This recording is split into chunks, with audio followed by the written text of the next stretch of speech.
Off the Rack. I'm Sal. I'm Tiffany. And I'm Ben. Today we're doing Grayson Futures End #1 by popular request.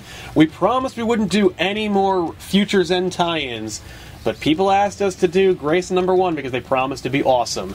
Art by Stephen Mooney and written by Tom King with plot helping by Tim Seeley.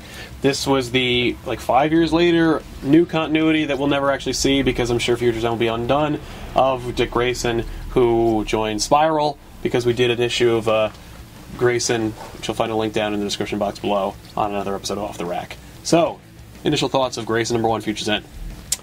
There's some fun moments in this story. I didn't enjoy the fact that it went backwards. Although, that was a decent plot-telling device, but it's like, get the fuck on with it. Well, it's like, I've seen it so many times that, for me, it was very tedious. And it also went back so freaking far.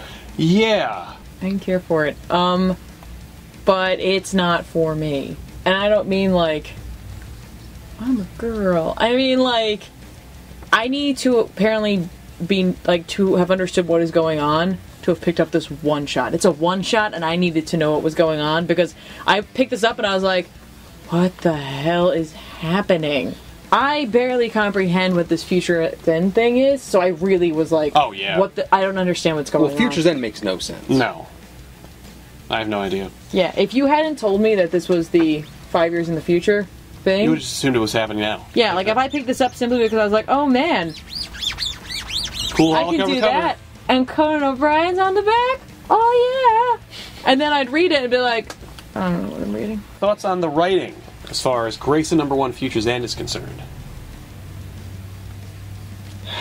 For me, I felt like, it tried some different, thematic moments where, we're seeing some repetition in dialogue, we're seeing some, very varied scenes where, some are tender and romantic, some are, savage and brutal, and through it all, it tells a competent story, but the dialogue for me was not terribly inspired, and I wasn't really a fan of the story overall, the actual story. Nope. No. So, for that, I gotta give it some demerits. I liked it for a few moments, and I liked it because once I got to the part where they were actually talking about the Clue Master's code, right, I went back through the book and actually did the code for certain things, and then had a good time. That's cool.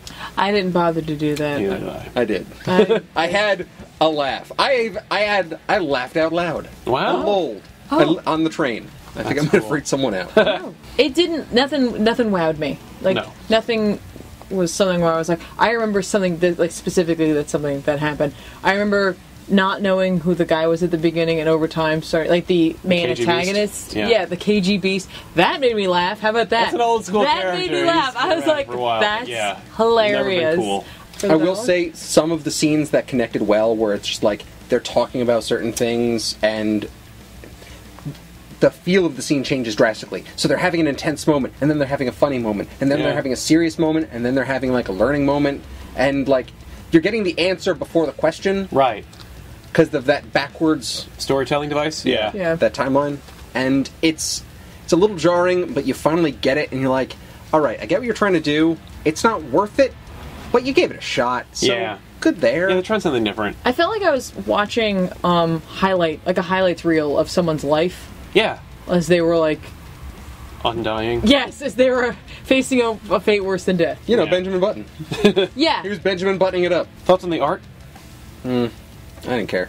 No. I didn't really care for it. No, I thought it was fine. It was uninspiring. No. There were some great moments in the details, the cityscapes and the wreckage were great. All the inorganic materials were great. The people were kind of eh. There's one panel here, I thought that was hilarious. I felt like that was a throwback to an old school Batman. Yeah, them climbing up the building. That got me. Yeah, that was something that he got to be Batman. Right. Yeah. I enjoyed that. Yeah, that was cool. I did not like the connection with how his parents died.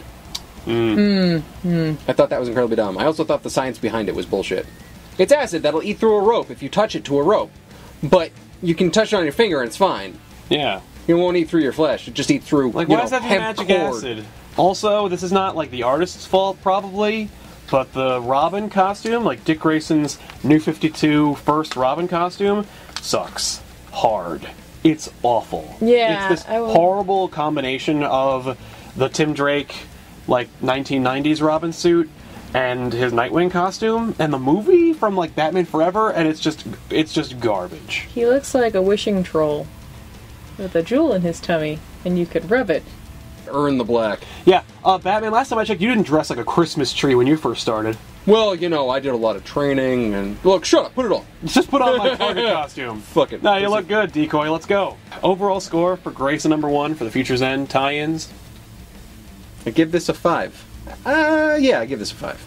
Because it really wasn't that impressive, but I still had a decent time with it. I gotta give them kudos for doing fairly well linking some of the time jumps to one another, and so I'm gonna give it a 4. I'll give it a 4 as well. It was a serviceable story, it was serviceable art, just a serviceable book overall. Did not live up to the hype that people had been telling us about. They were like, you gotta read, this is fucking awesome. It's fair at best. And maybe that's part of the problem, is that it was Oh no, I hyped. tried very hard to disassociate any... Because I had no interest. I had zero interest in Grayson at all. So if there were 6 or 7 commenters who were like, you gotta pick up Grayson, it's 6 times 0 is still 0. So I still had no interest in reading it. But I thought, hey, let's give it a shot. Okay. And it's a 4. Look, if you have the book and you haven't gone back through to read it for the Clue Maker's Code, go and check it out. You will find a couple surprises in there that are just worth it. Totally. I want to say they're like 3. But you're gonna tell us, right, after we're done? After we're done, yeah. Totally. I'm not going to ruin it on camera. No. Hey everybody, that was Off the Rack. I want to thank you all for watching. Don't forget to like and subscribe. I'm Sal. I'm Tiffany. And I'm Ben. Don't forget to click this invitation to see every episode of Off the Rack we've ever done. See you guys next time in another episode of Off the Rack on TV Little House. So long.